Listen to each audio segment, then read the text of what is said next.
प्रकाशमानां प्रथमे प्रयाणे प्रतिप्रयाणेऽप्यमृतायमानाम् अन्तः पदव्यामनुसञ्चरन्ति मानन्दरूपामबलां प्रपद्ये। ओम नमो भगवते वासुदेवाय। श्री परमात्मने नमः। हरये नमः। अंत्यकर्म श्राद्ध प्रक्रिया का निरूपण भाग 3। श्राद्ध में प्रयोजनीय एवं प्रशस्त आवश्यक बातें। श्राद्ध में 8 दुर्लभ प्रयोजनीय। श्राद्ध में कुछ बातें अत्यंत महत्व की हैं, जैसे कुतप वेला, दिन का 8वां मुहूर्त अर्थात दिन में 11:36 से 12:24 तक का समय। श्राद्ध के लिए यह काल मुख्य रूप से प्रशस्त है। इसे ही कुतप वेला कहते हैं।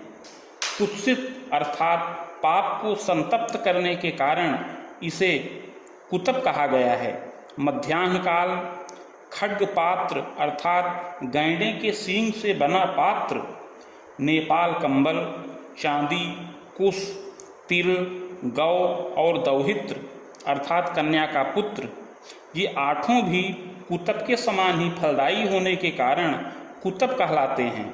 श्राद्ध के लिए ये बड़े ही दुर्लभ प्रयोजनीय हैं। श्राद्ध में कुश तथा कृष्ण तिल की महिमा।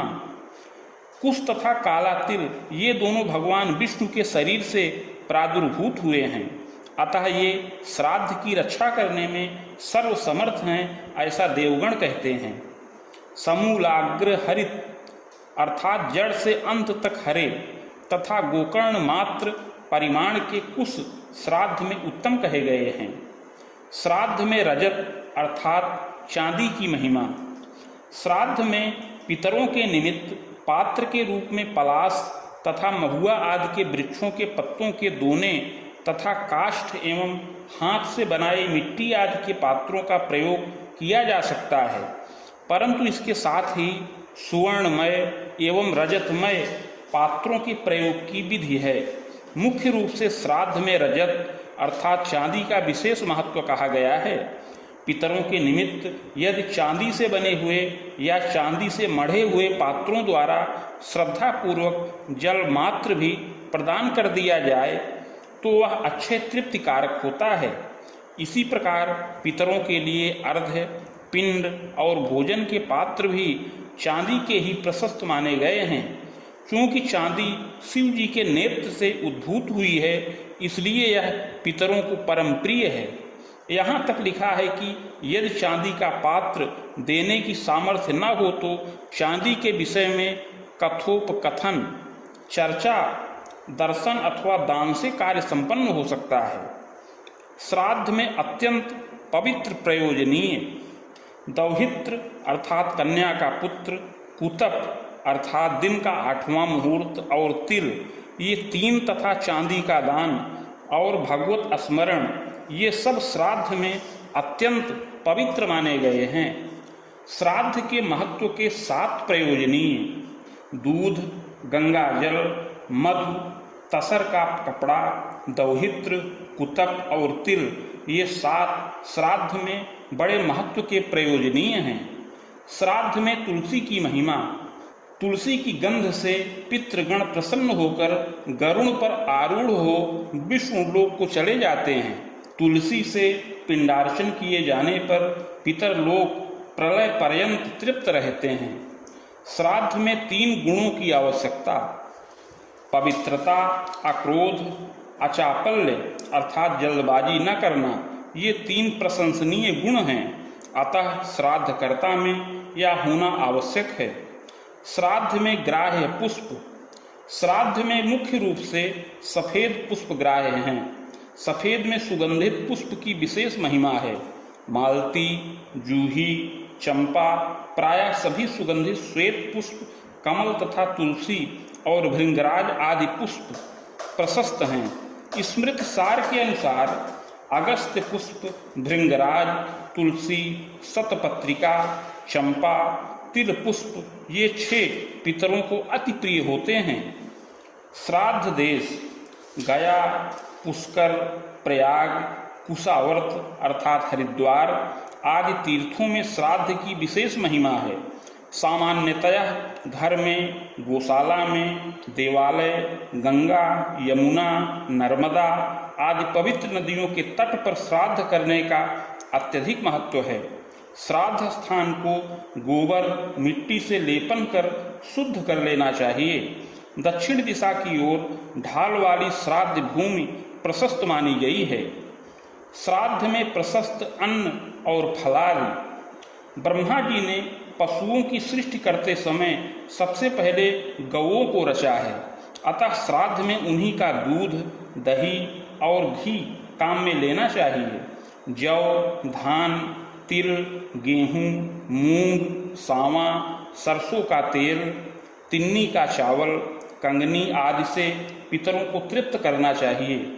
आम, अमड़ा, बेल, अनार, बिजौरा, पुराना आंवला, खीर, नारियल, फालसा, नारंगी, खजूर, अंगूर, नीलकैथ, परवल, चिरौंजी, बेर, जंगली बेर, इंद्रजौ और भतुआ इनको श्राद्ध में यत्नपूर्वक लेना चाहिए।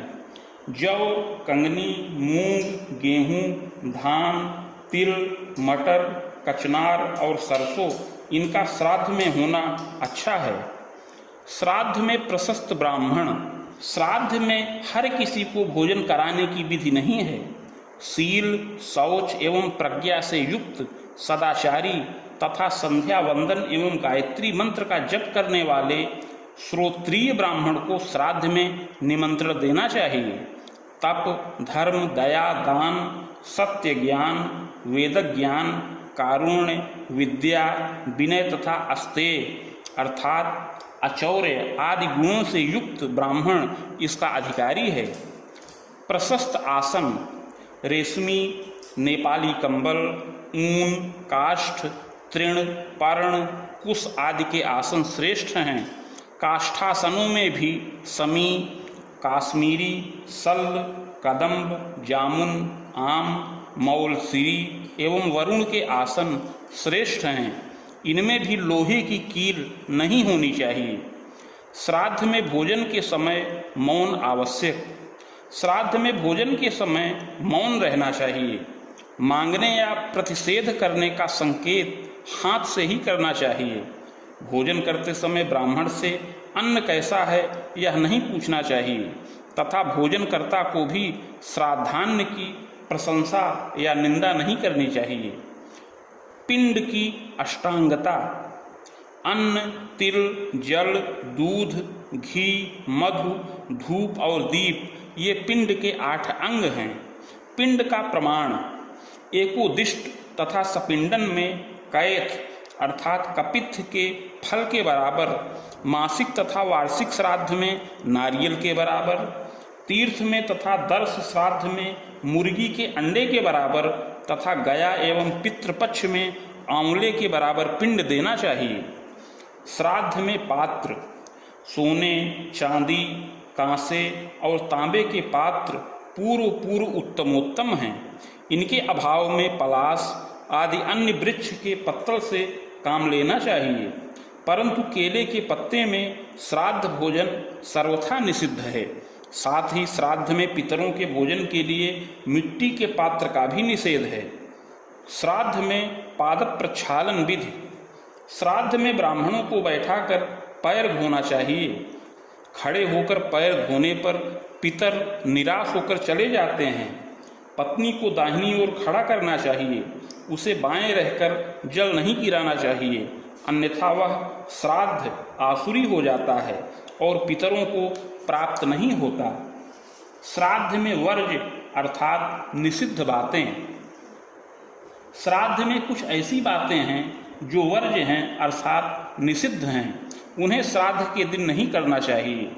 श्राद्धकर्ता के लिए निषिद्ध 7 बातें। दंत धावन, दतुअन आदि न करें, तांबूल, पान आदि न खाएं, तैल मर्दन, उपवास, स्त्री संभोग, औषध दवाई आदि न लें तथा परान्न भक्षण दूसरे का भोजन न करें। ये 7 बातें श्राद्धकर्ता के लिए वर्जित हैं। श्राद्ध भोक्ता के लिए 8 वस्तुओं का निषेध। पुनर्भोजन अर्थात दोबारा भोजन न करें, यात्रा, भार ढोना, परिश्रम, मैथुन, दान, प्रतिग्रह तथा होम। श्राद्धान्न भोजन करने वाले को इन 8 बातों से बचना चाहिए। श्राद्ध में लोहे के पात्र का सर्वथा निषेध है। श्राद्ध में लोहे के पात्र का उपयोग कदापि नहीं करना चाहिए। लौह पात्र में भोजन करना भी नहीं चाहिए तथा ब्राह्मण को भोजन कराना भी नहीं चाहिए। यहाँ तक कि भोजनालय या पाकशाला में उसका कोई उपयोग न करें। केवल साग, फल आदि के काटने में उपयोग उसका कर सकते हैं। लोहे के दर्शन मात्र से पितर वापस लौट जाते हैं। श्राद्ध में निषिद्ध कुश, चिता में बिछाए हुए, रास्ते में पड़े हुए, पितृ तर्पण एवं ब्रह्म यज्ञ में उपयोग में लिए हुए बिछौने, गंदगी से और आसन से निकाले हुए, पिंडों के नीचे रखे हुए तथा अपवित्र कुश निषिद्ध समझे जाते हैं। श्राद्ध में निषिद्ध गंध। श्राद्ध में श्रीखंड, चंदन, खस, कर्पूर सहित सफेद चंदन ही पितृ कार्य के लिए प्रशस्त हैं। अन्य पुरानी लकड़ियों के चंदन तथा निर्गंध काष्ठों का चंदन के लिए उपयोग नहीं करना चाहिए।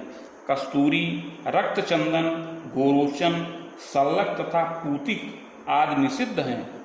श्राद्ध में त्याज्य पुष्प, कदम्ब, केवड़ा, मौलसिरी, बेलपत्र, करवीर, लाल तथा काले रंग के सभी फूल तथा उग्र गंध वाले और गंध रहित सभी फूल ये श्राद्ध में वर्जित हैं। निषिद्ध धूप। अग्नि पर दूषित गुग्गुल अथवा बुरा गोंद अथवा केवल घी डालना निषिद्ध है। श्राद्ध में निषिद्ध ब्राह्मण। श्राद्ध में चोर, पतित, नास्तिक, मूर्ख, धूर्त, मांस विक्रयी, व्यापारी, नौकर, कुनखी, काले दांत वाले, गुरुद्वेषी, शूद्रापति, भृतकाध्यापक, भृतकाध्यापित अर्थात शुल्क से पढ़ाने या पढ़ने वाला, काना, जुआरी, अंधा, कुश्ती सिखाने वाला, नपुंसक इत्यादि अधम ब्राह्मणों को त्याग देना चाहिए। श्राद्ध में निषिद्ध अन्न। जिसमें बाल और कीड़े पड़ गए हों, जिसे कुत्तों ने देख लिया हो, जो बासी एवं दुर्गंधित हो, ऐसी वस्तुओं का श्राद्ध में उपयोग न करें। बैगन और शराब का भी त्याग करें। जिस अन्न पर पहने हुए वस्त्र की हवा लग जाए वह भी श्राद्ध में वर्जित है। राजमांस, मसूर, अरहर, गाजर, कुम्हड़ा, गोल लौकी, बैगन, सलजम, हींग, प्याज, लहसुन, काला नमक, काला जीरा, सिंघाड़ा, जामुन, पिप्पली, कुल्थी, कैथ, महुआ, अलसी, चना ये सब वस्तुएं श्राद्ध में वर्जित हैं। श्राद्ध में मांस का निषेध। बृहत पाराशर में कहा गया है कि श्राद्ध में मांस देने वाला व्यक्ति मानो चंदन की लकड़ी जलाकर उसका कोयला बेचता है। वह तो ऐसा मूर्ख है जैसे कोई बालक अगाध कुएं में अपनी वस्तु डालकर फिर उसे पाने की इच्छा करता है। श्रीमद् भागवत में कहा गया है कि न तो कभी मांस खाना चाहिए न श्राद्ध में ही देना चाहिए। सात्विक अन्न फलों से पितरों की सर्वोत्तम तृप्ति होती है। मनु का कहना है कि मांस न खाने वाले की सारी इच्छाएं पूर्ण हो जाती हैं। वह जो कुछ सोचता है, जो कुछ चाहता है, जो कुछ कहता है, वह सब सत्य हो जाता है। श्राद्ध से जगत की तृप्ति। मनुष्य को पितृगण की संतुष्टि तथा अपने कल्याण के लिए श्राद्ध अवश्य करना चाहिए। श्राद्धकर्ता केवल अपने पितरों को ही तृप्त नहीं करता बल्कि वह संपूर्ण जगत को संतुष्ट करता है। यो वा विधानतः श्राद्धम कुर्यात् स्व विभवोचितम आब्रह्मस्तव पर्यंतम जगद्क्रीडाति पानवः ब्रह्मेन्द्र रुद्रनासत्य सूर्यानल सुमारुतान विश्वे देवान् पितृगणान् पर्यग्निमनुजान् पशून् सरीसृपान् पितृगणान् यच्चान्यद्भूत संगीतान् श्राद्धं श्रद्धान्वितः कुर्वन् प्रीणयन्त्यखिलं जगत्। जो मनुष्य अपने वैभव के अनुसार विधि पूर्वक श्राद्ध करता है वह साक्षात ब्रह्मा से लेकर तृण पर्यंत समस्त प्राणियों को तृप्त करता है। श्रद्धा पूर्वक विधि विधान से श्राद्ध करने वाला मनुष्य ब्रह्मा, इंद्र, रुद्र, नासत्य, अश्विनी कुमार, सूर्य, अनल अर्थात अग्नि, वायु, विश्वदेव, पितृगण, मनुष्यगण, पशुगण, समस्त भूतगण तथा सर्पगण को भी संतुष्ट करता हुआ संपूर्ण जगत को संतुष्ट करता है। विष्णु पुराण में कहा है, श्रद्धा युक्त होकर श्राद्ध कर्म करने से केवल पितृगण ही तृप्त नहीं होते, बल्कि ब्रह्मा, इंद्र, रुद्र, दोनों अश्विनी कुमार, सूर्य, अग्नि, आठों वसु, वायु, विश्वदेव, पितृगण, पक्षी, मनुष्य, पशु, सरीसृप और ऋषिगण आदि तथा अन्य समस्त भूत प्राणी तृप्त होते हैं। इस प्रकार गृहस्थ को चाहिए कि वह हव्य से देवताओं का, कव्य से पितृगणों का तथा अन्न से अपने बंधुओं का सत्कार तथा पूजन करे। श्रद्धा पूर्वक देव, पितृ और बांधवों के पूजन से मनुष्य परलोक में पुष्टि, विपुल यश तथा उत्तम लोकों को प्राप्त करता है। यहाँ तक कहा है कि जो लोग देवता, ब्राह्मण, अग्नि और पितृगण की पूजा करते हैं वे सबकी अंतरात्मा में रहने वाले भगवान विष्णु की ही पूजा करते हैं। ये यजन्ति पितॄन् देवान् ब्राह्मणाश्च्युतासनान् सर्वभूतान्तरात्मानं विष्णुमेव यजन्ति ते। ओम नमो भगवते वासुदेवाय। श्री विष्णवे नमः। परमात्मने नमः।